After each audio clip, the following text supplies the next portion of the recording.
Nous allons faire un tutoriel qui fait partie d'une chaîne dans laquelle on étudie les technologies qu'il faut maîtriser pour devenir webmaster.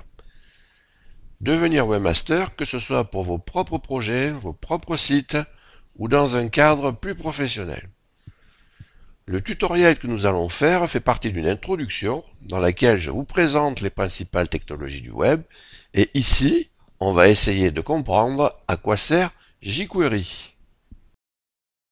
Alors dans un premier temps, on va faire un exemple. C'est l'exemple de la requête Ajax. C'est un exemple qui est assez célèbre. Même s'il n'est plus tout à fait d'actualité, il a quand même été assez emblématique. Dans un deuxième temps, on va regarder ce qu'on peut faire d'autre avec jQuery. Et dans un troisième temps, on regardera les interfaces de haut niveau qui ont été construites par-dessus jQuery, c'est-à-dire jQuery UI et jQuery mobile. Je reprends l'exemple d'une requête Ajax codée en JavaScript. Alors, le problème, car il y a un problème, c'est que si j'exécute cette requête Ajax sur un navigateur de la famille Microsoft, mais un navigateur d'une ancienne version, eh bien, cette requête Ajax ne fonctionnera pas. Elle ne fonctionnera pas, et c'est normal, car je lui demande d'exécuter des instructions qu'il ne connaît pas. Alors, il ne les connaît pas, et pourquoi? Parce que tout simplement, sur ces navigateurs-là, une requête Ajax se programme en utilisant d'autres instructions. Donc, vous voyez que lorsqu'on est sur un certain type de navigateur, il faut utiliser un certain type d'instructions, une certaine liste d'instructions, et lorsqu'on est sur un autre type de navigateur, les navigateurs Microsoft d'ancienne génération, il faut utiliser une autre séquence d'instructions. Donc le programmeur est amené à tester le navigateur sur lequel s'exécute son code de manière à adapter son code. Donc c'est pas fait ici, mais c'est ce qu'il faudrait faire. Alors c'est à ce niveau-là que va intervenir jQuery. Alors jQuery, c'est une librairie qui est écrite en JavaScript. J'insiste, qui est écrite en JavaScript et qui fournit au programmeur des fonctions de haut niveau. Elle fournit notamment une fonction qui fait une requête Ajax.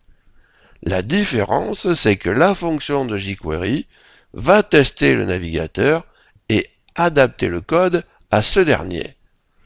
Et ça, c'est vrai pour tout ce que fait jQuery. Donc, ça décharge le programmeur de cette tâche-là, qui est une tâche qui prend du temps.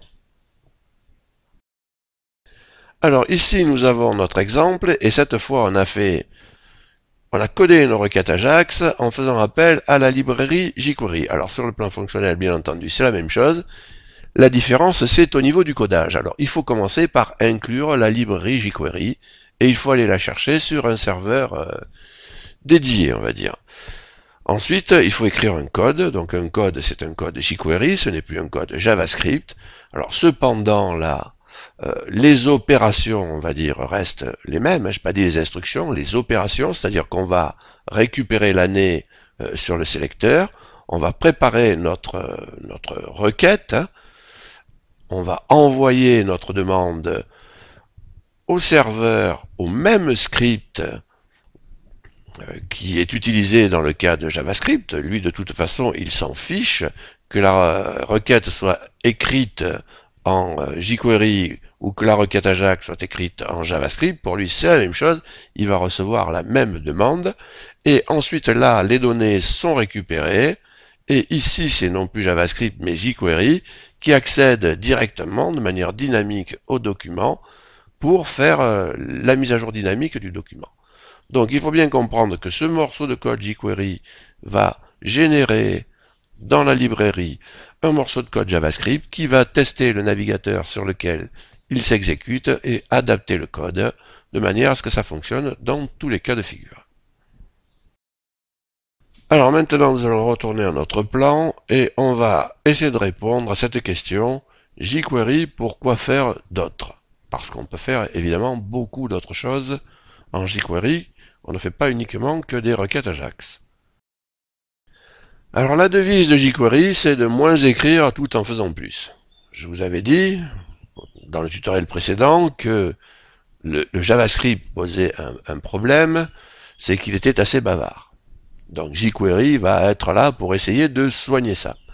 Alors jQuery va proposer aux programmeurs le moyen de travailler sur le document de la même manière, enfin même manière, d'une façon similaire à ce que faisait JavaScript.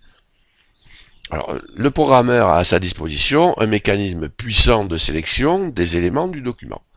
Et à cette sélection, il peut appliquer une séquence d'actions.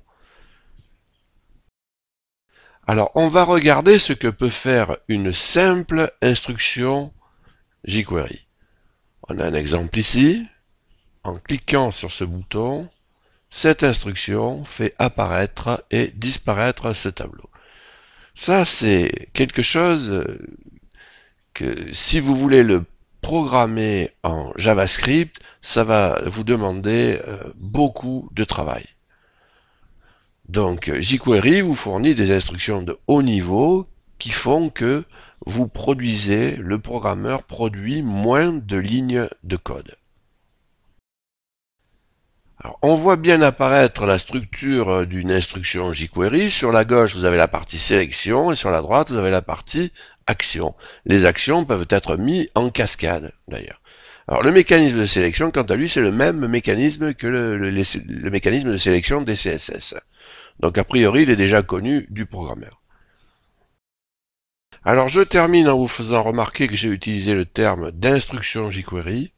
En fait, jQuery impose au programmeur des structures de programmation et à ce titre, il est plus qu'une librairie de fonctions. Vous entendrez ou vous lirez que c'est un framework. Alors, ce n'est pas le seul, c'est juste un des premiers et ça a été le plus populaire. Alors, on va en venir au troisième point de notre plan. On va parler des librairies qui ont été construites au-dessus de jQuery, à savoir de jQuery UI et de jQuery mobile. Alors ce sont des librairies qui permettent de construire des interfaces graphiques de haut niveau. Alors par haut niveau, j'entends qu'il y a une certaine richesse au niveau des possibilités de programmation que vous avez. Donc ici, vous trouvez sur jQuery UI, vous pouvez programmer des accordéons, de l'autocomplétion, vous avez des listes de boutons, des checkbox, vous avez des onglets, vous avez des boîtes de dialogue, des sprites, des sliders. Donc vous voyez que vous pouvez faire des interfaces graphiques de très haut niveau. Alors ce ne sera pas forcément responsive, hein, mais bon, ça dépend de ce que vous voulez faire. Alors vous avez la même chose d'ailleurs pour jQuery mobile. Donc là, si vous utilisez ce genre de choses, il faut faire deux sites en fait, hein. Un site pour l'ordinateur et un site pour le mobile. Donc là, vous avez la même chose pour le même niveau, si vous voulez, d'interface graphique pour les mobiles. Ce tutoriel est terminé. Je vous remercie de m'avoir écouté. N'oubliez pas de vous abonner si vous le souhaitez. Vous pouvez laisser un commentaire pour dire ce qui vous plaît et surtout ce qui ne vous plaît pas. Quant à moi, je vous dis à bientôt.